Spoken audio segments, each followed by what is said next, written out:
Bienvenidos una vez más a este día tan maravilloso.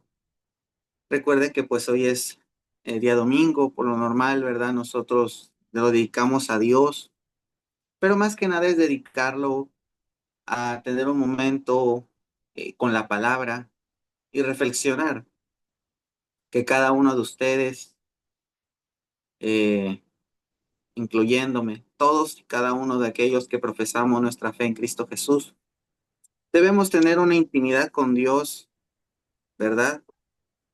Y más que tener una intimidad con Dios, pues nosotros debemos saber que el Señor es el que guarda, el que cuida de nosotros, y que todos los días debemos tener esa devoción, ese respeto, ese trato con Dios, ¿verdad? Personal.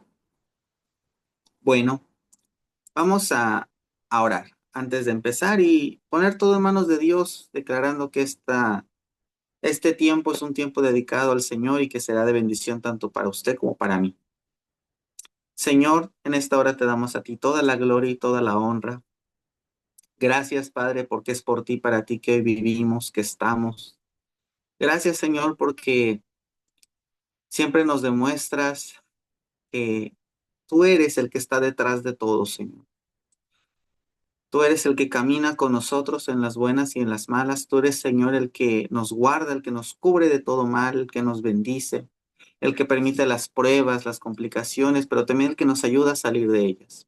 Señor, abre nuestro entendimiento, nuestro corazón, para que tu palabra sea transmitida como debe de ser, Señor, sin quitarle una coma ni un punto a lo que ya está escrito. No estoy aquí, Señor, para interpretar tu palabra, sino estoy aquí para ser un portavoz de lo que tú ya dijiste. Gracias, Señor. Bendito eres, Padre. Te damos a ti toda la gloria por los siglos de los siglos. Amén y amén. Pues una vez más, ¿verdad? Es un gusto estar con ustedes. Y pues en este día vamos a hablar, vamos a continuar. Nosotros estamos, podría decirse, en una serie, ¿verdad? Que denominamos estamos tratando lo que son los tipos de cáncer espiritual que existen, ¿verdad? Ya hablamos del cáncer eh, amarus, que es el cáncer de la amargura, ¿verdad? Que la amargura, como lo dice, es una raíz que se expande en nuestro corazón, se expande en todo nuestro ser y nos corrompe, nos corroe y nos lleva a ser personas que no están cerca de ser cristocéntricas, sino al contrario, la amargura nos aleja de Cristo. Vimos lo que es el cáncer de la lascivia, de lo que es todo lo que conlleva al pecado sexual, pero también a la idolatría, que ambos están de la mano, ¿verdad?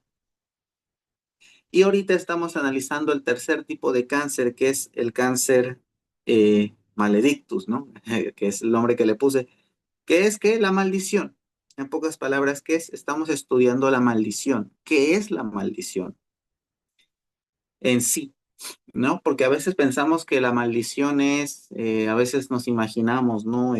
Brujos, nos imaginamos, chamanes, nos imaginamos vudú, nos imaginamos ese tipo de cosas que sí tienen que ver, pero no tanto como usted piensa. No significa que estos podríamos llamarlo poderes, existen. La Biblia justamente nos habla de ellos, pero nos habla como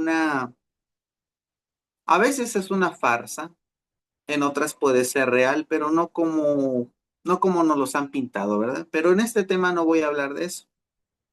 Lo que vamos a hablar hoy es de otro tipo de maldición. Estuvimos hablando de lo que era el anatema y la santidad. ¿Por qué? Porque anatema y santidad son lo mismo,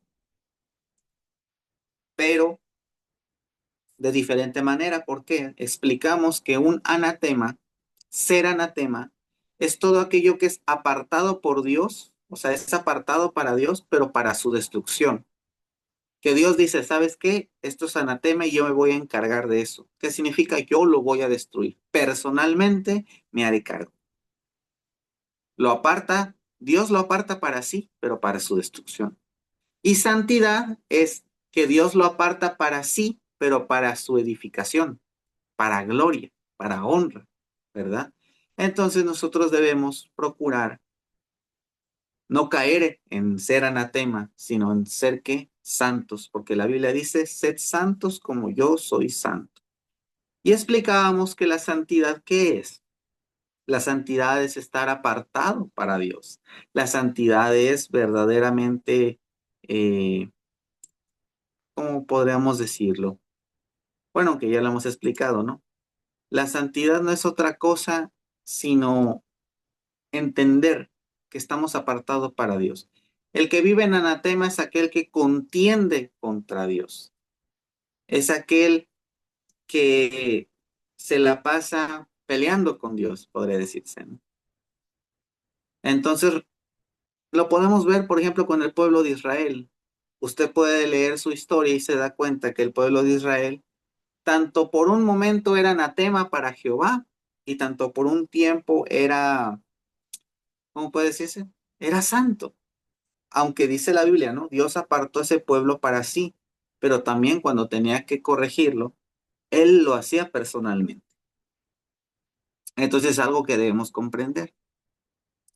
Bueno, entrando en materia, eh, yo le pido que si tiene su Biblia a la mano, vamos a estudiar el libro de Deuteronomio, no todo el libro, sino un capítulo en especial que a mí siempre me ha llamado la atención y, y siempre lo he leído con mucho cuidado, ¿no? Porque siento que es un pasaje muy delicado el que vamos a leer. Es un pasaje que se predicaba antes, tal vez ahorita ya no se predica tanto, pero creo que es bueno estudiarlo y en comprender el origen de muchas cosas, ¿verdad? Y justamente estamos hablando de eso, de la maldición. Entonces dijimos que ser un anatema es, estás maldecido. Pero ahora vamos a otro tipo de maldición, ¿sí? Eh, si usted tiene su Biblia en Deuteronomio capítulo 28, Deuteronomio capítulo 28, vamos a estudiar lo que son las bendiciones y maldiciones de la obediencia, ¿verdad? Yo estoy seguro que algunos aquí ya lo han leído o les suena haberlo escuchado. Eh, Aquí hay algo curioso que hay que comprender. Ah, si usted estudia, se da cuenta que los primeros versículos, o sea, del 1 al 14, porque es un capítulo largo, Deuteronomio 28, es un capítulo largo, el cual son 68 versículos. 68 versículos, de los cuales 14 hablan de la obediencia. 14, las bendiciones de la obediencia. Y los versículos restantes, que vendría siendo ¿qué? 54 versículos restantes. ¿Estoy bien? Sí, 54 versículos restantes los dedican a hablar sobre las maldiciones de la desobediencia. O sea, casi 3 veces más que la obediencia. Entonces, como que nos debe quedar claro que desobedecer es más que, no es una opción viable, nunca lo ha sido. Y no es una amenaza, ¿no? Hay personas que me dicen, me podrían decir, ¿no? Pastor, pero es que eso ya no cuadra, porque esas son las bendiciones de la obediencia y maldiciones de la desobediencia. Ahora todo es por gracia, ahora todo es a través de la sangre de Cristo Jesús. Así es, y es lo que yo comparto y predico. Pero estamos hablando de un cáncer, estamos hablando de la maldición en la familia, estamos hablando de personas que viven bajo un yugo de maldición y la pregunta es ¿por qué? Yo como pastor, cuando conozco muchas personas, no se imagina la cantidad de personas que viven bajo algún tipo de maldición. La pregunta es, ¿por qué?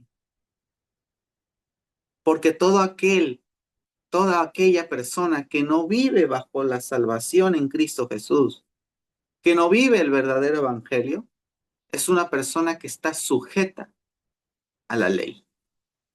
Otra vez, una persona que no vive bajo el verdadero evangelio de Cristo Jesús es una persona que vive bajo la ley. Y es una persona que vive bajo la ley es una persona que sufre la maldición de la desobediencia. Ahora, hay personas que me pueden decir, pero pastor,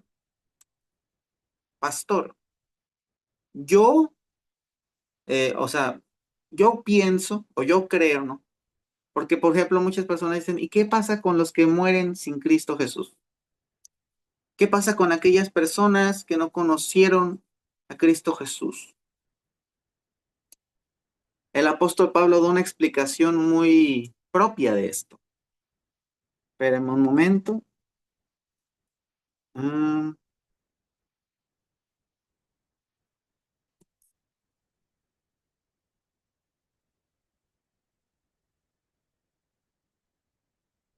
ah,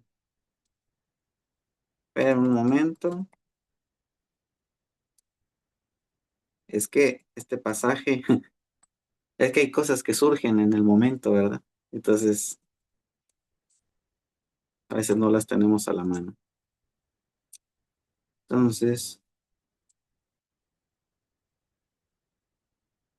entonces, el apóstol Pablo explica que Dios puso la ley en todos nosotros.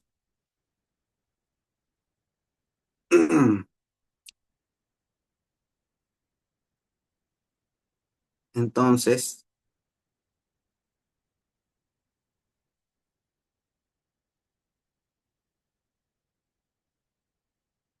caray.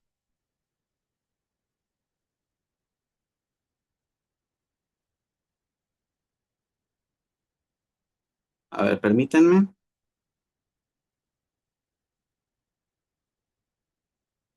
Bueno, ahorita no lo tengo a la mano, pero quiero que sepan que todos nosotros, el apóstol Pablo, nos explica en la palabra que nosotros, eh, todos nosotros tenemos ese derecho de ser juzgados por la ley, porque tarde o temprano en nosotros Dios nos puso como una brújula moral en la cual tú decides qué es lo correcto. Por eso cuando una persona llega y me dice, pastor, es que yo no sabía. La verdad es que, hermano, si tú te analizas, te das cuenta que sí sabías. Algo muy en el fondo te decía que eso estaba mal y no decidiste desistir, no quisiste volver atrás. ¿Y eso por qué sucede? ¿Eso por qué pasa? Pues porque principalmente, ¿verdad? Uno carece de la palabra, como escrito está, mi pueblo pereció por falta de conocimiento. La respuesta a ese versículo que acabo de mencionar, mi pueblo pereció por falta de conocimiento, que dice en Oseas, la verdad es que el pueblo de Israel no le faltaba conocimiento. ¿Sabe qué era lo que faltaba? Algo muy importante que falta en todos los grandes reinos, en todos los grandes países, en todas las grandes potencias. Si puede ir, ahora yo no me decía, sabe que no me gusta hacer repetir a la gente, pero ahí donde está, si puede repetir conmigo, un legado. Ahí, un legado. ¿Qué es lo que falta? Un legado. ¿Y qué es un legado? No hay mejor educación, no hay mayor transmisión de valores que la de los padres a los hijos. Pero es donde más Satanás ha atacado hasta el día de hoy. Cada día se fractura más la relación entre padres e hijos. ¿Por qué? Porque ese es el vínculo sagrado que Dios dispuso para que su conocimiento fuera traspasado de generación a generación. Porque con eso cierra la ley de Moisés y dice, y esto se lo leerás a tus hijos y a los hijos de tus hijos y hasta 1000 generaciones. Dice, estas palabras las pondrás en tus paredes, las repetirás de día y de noche, en tu levantar, en tu acostarte, en toda actividad que hagas, las escribirás en el cuello, en el cuello. Pues sí, las atarás a tu cuello, las escribirás en tu corazón. Y creo que ese es uno de los mandamientos más importantes. No está dentro de los 10 mandamientos, pero fue algo que Jehová dejó estipulado para su pueblo. Y fue algo parecido que dijo Jesús. ¿Qué dice Jesús? Mateo 28:19. Id por todo el mundo y predicar el evangelio, bautizándolos en el nombre del Padre, del Hijo y del Espíritu Santo. Ir y hacer discípulos. ¿Y qué discípulos más grandes que tus hijos? ¿Quiénes son tus primeros discípulos? Tus hijos. Entonces no esperes ganar el mundo si no has ganado a tus hijos. Nuestros hijos son el legado, son el futuro. Parezco parezco libro de gobierno, ¿no? Nuestros hijos son el futuro de México. Pero es la verdad. La Biblia es lo que nos da a entender. Si usted y yo no cuidamos nuestro legado, solamente en vez de heredarles bendiciones, vamos a heredarles maldiciones. Se lo digo como un hijo que, pues sí, he tenido que vivir algunas cosas que no debí de haber vivido, como muchos niños, ¿verdad? Muchas cosas que vivimos que no debemos de vivir, pero sin embargo vivimos a causa de la maldición que acarrean nuestros padres por su desobediencia. Y lo peor es que me ha tocado padres que llevan muchos años en la iglesia, o incluso padres pastores, y sus hijos no siguen sus pasos. ¿Por qué? Porque hubo un error en la comunicación. Hace poquito analizaba el trabajo en el que estoy ahora, me da, me ayuda a entender mucho que todo es comunicación. Todo es comunicación. La verdad yo no había alcanzado a comprender. Por ejemplo, desde mi punto personal, soy una persona que prefiere comunicar poco, ¿no? Yo soy una persona que entiende que es mejor hablar lo que tienes que hablar y si no lo tienes que decir, pues no lo digas, ¿verdad? Pero me doy cuenta que no se trata de cuidar tu imagen. Jesús no nos mandó a cuidar tu imagen, eso no sirve. Jesús nos mandó a transmitir su mensaje. Entonces nosotros tenemos que ser expertos en comunicación. Cualquiera de los 5 ministerios, no solamente el evangelista, cualquiera de los 5 ministerios es comunicación. El maestro, ¿qué hace? Enseña. ¿Qué está haciendo? Comunicando. El pastor, ¿qué hace? Cuida las ovejas. ¿Y qué hace? Comunicar. El evangelista, ¿qué hace? Alcanzar almas nuevas. ¿Y qué hace? Comunicar. El profeta, ¿qué hace? Hablar de lo que el Señor sigue hablando en estos tiempos. Exhortar al pueblo de Dios. ¿Qué es eso? Comunicación. El apóstol, ¿qué es? El apóstol es un enviado por Dios a justamente pues levantar misiones, levantar iglesias. ¿Y qué es eso? Comunicación. Todo es comunicación. Por eso ese versículo de Oseas, mi pueblo pereció por falta de conocimiento, no es que no hubiera conocimiento, hermano. Había ley de Dios y la ley de Dios era muy clara. No les faltaba conocimiento, no había comunicación. Los sacerdotes no estaban cumpliendo su deber de divulgar la ley de Dios con el pueblo y los padres no hacían su labor de divulgar la ley con sus hijos. No se reunían en su casa a hablar de la ley de Dios. Por ejemplo, algo que a mí me ayudó, que en su momento cuando mi familia llega a Cristo, Nosotros, como toda familia, ¿no? Nos reunimos para divertir, para ver películas, para etcétera. Pero también una vez al mes, toda la familia nos reuníamos a orar.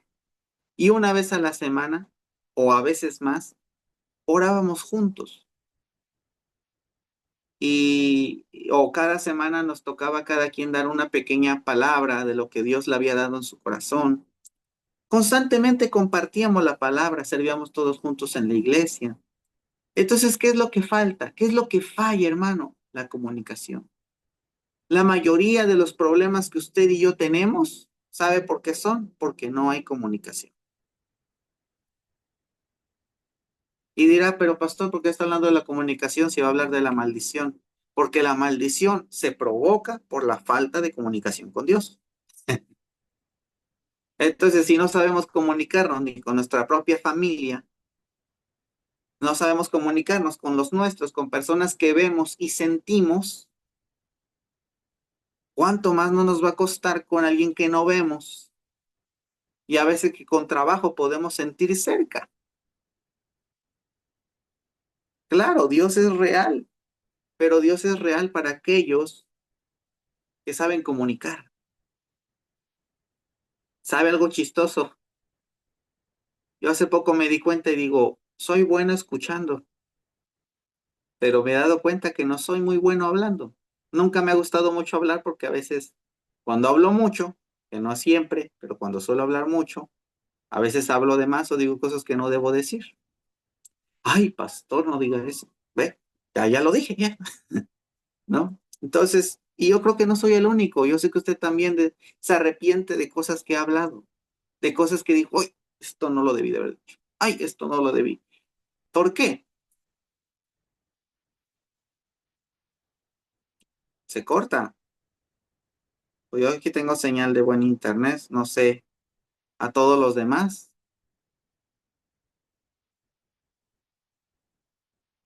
A ver, ahí, hermana Georgina, pongo un emoji, un comentario ahí de que sí se escucha.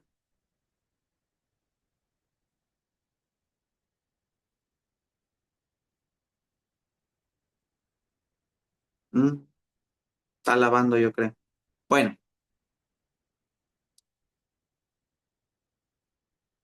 ahí está. Ok, sí se escucha. Pero si no estoy hablando rápido, no estoy hablando como el... Estoy al contrario, estoy hablando pausado. Estoy hablando como López Obrador. Yo bendiga a nuestro presidente. Ok, bueno, continúo. Entonces, las maldiciones vienen a causa de qué? De la desobediencia. ¿Y la desobediencia viene a causa de qué? De la falta de comunicación. Cuando yo no hay una buena comunicación con Dios, esto es lo que pasa. ¿Por qué? Si hay una buena comunicación con Dios, hay un buen entendimiento. Y si yo tengo un buen entendimiento, pues no voy a caer en desobediencia. Ahora, hay que comprender esto. Dirá, pastor, pero si yo ya tengo a Cristo Jesús en mi corazón, ¿me sigue afectando la ley?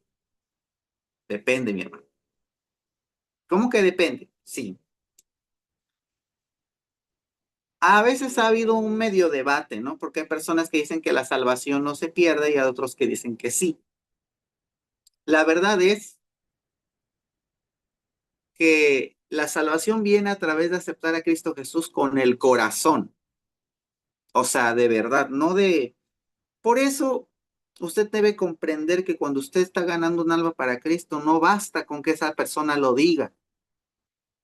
Hay veces que yo hago personas que hagan la oración de salvación y siento claramente cómo el Padre hace así. ¿De qué? De que nada más lo está haciendo por obligación. No lo está haciendo de corazón. A Dios lo que le importa es del corazón, que verdaderamente desees estar con Él. Si no quieres estar con Él, entonces Él no va a luchar con eso. Entonces, aquí va lo siguiente. Para que usted y yo estemos cerca de Cristo, Se necesita aceptar verdaderamente su naturaleza divina, entender que usted ya no está a cargo de su vida, que usted ya no está a cargo de nada. Usted a partir de ahora deja que Dios se haga cargo y va a hacer lo que Dios le mande. Pero aquí viene la situación.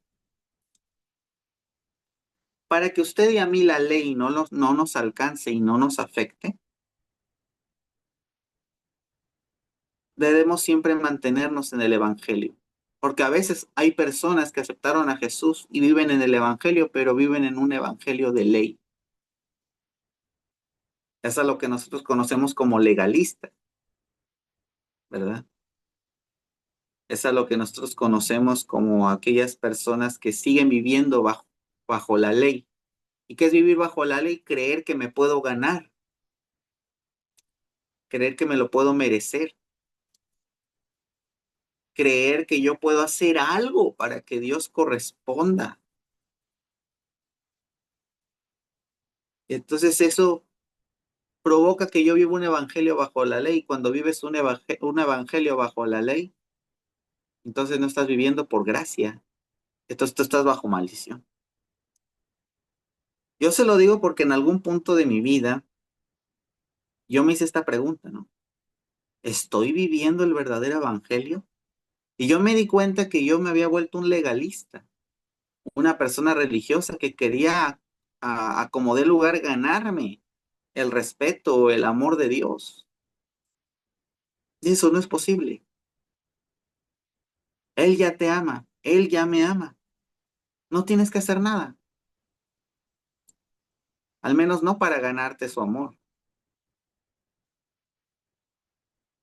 Es como, es como por ejemplo nosotros, como hijos. ¿Qué hizo su padre, qué hizo su madre para ganarse su amor? Nada, absolutamente nada. ¿Qué hizo tu hijo o tu hija para ganarse tu amor? Nada. Es lo mismo con Dios. Absolutamente nada. Y entonces, ¿qué es lo que debo hacer, pastor? Creer. Nuestro deber es creer y caminar bajo la palabra. Creo que si puedo encontrar hasta este momento, hasta este día, una traducción de lo que Dios nos mandó a hacer es comunicar, transmitir. Algo que yo entendí hace algunos años es que yo me debía devolver una representación tan clara de lo que es Jesús, que de tal manera las personas de solo tratar conmigo, de solo verme, dicen, hay algo raro con este men. Ya desde ahí, ¿no? Y después se comienzan a interesar porque dicen, ¿qué haces? ¿Por qué siento que eres tan diferente de los demás? No solo de mí, de los demás. Nunca había conocido una persona como tú. Ahí empieza la comunicación. Y después con todo lo que tú hablas y dices, órale, este cuate está loco más de lo que pensaba. Estará loco, pero le va bien, es feliz, tiene lo que yo no tengo. Y de alguna manera las personas entienden el mensaje. ¿Y cuál es el mensaje? Esa persona tiene su Dios en su corazón y yo no. Y cuando ese mensaje cae, es cuando la persona dice, yo necesito acercarme más a Dios. Porque ese es el punto, ¿no? No es quiero ser como Él, no, no, ¿yo qué? No, quiero acercarme más a Dios. Si tú estás comunicando el mensaje correcto a través de tu forma de ser, a través de tu forma de pensar, a través de tu forma de hablar, entonces las personas no quieren ser como tú. Las personas quieren estar cerca de Dios. Si estás transmitiendo el mensaje correcto. Hermano, esto es una exhortación tanto para usted como para mí. Porque ¿qué estamos haciendo?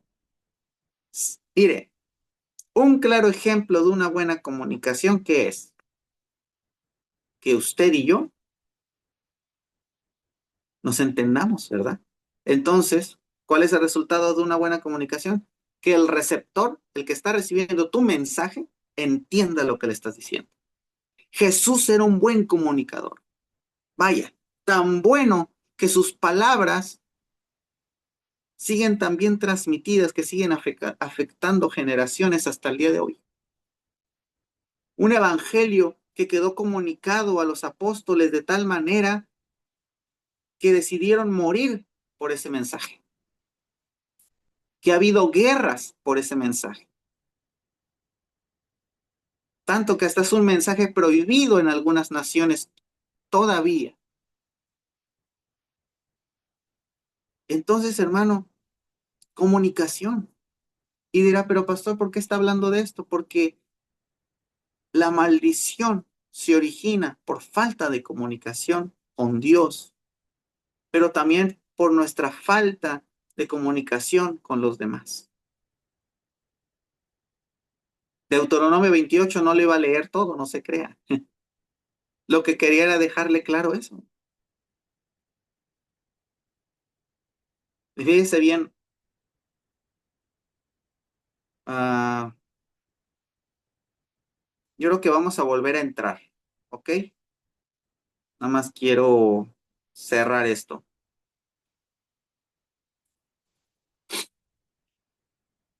Hay más maldiciones que bendiciones. ¿Por qué? Ciertamente, ¿no? Uno dice, bueno, te dejan muy en claro que es mejor obedecer que desobedecer. Mm, yo creo más bien, ¿qué es lo que nos quiere comunicar Deuteronomio 28? ¿Qué es lo que Dios nos quiso hacer entender? ¿Qué es lo que Dios nos quiso hablar a través de este versículo, a través de este capítulo que se lo dio Moisés? ¿Qué cree usted? No es necesario que abra el micrófono, ¿eh? No, nada más estoy, es una pregunta que nos debemos hacer. ¿Qué quiso Dios transmitir? ¿Qué quiso el Señor dejarnos en claro en este pasaje? Bueno, piénselo por unos momentos y ahorita regresamos, que ya se nos va a acabar la sesión. Sale.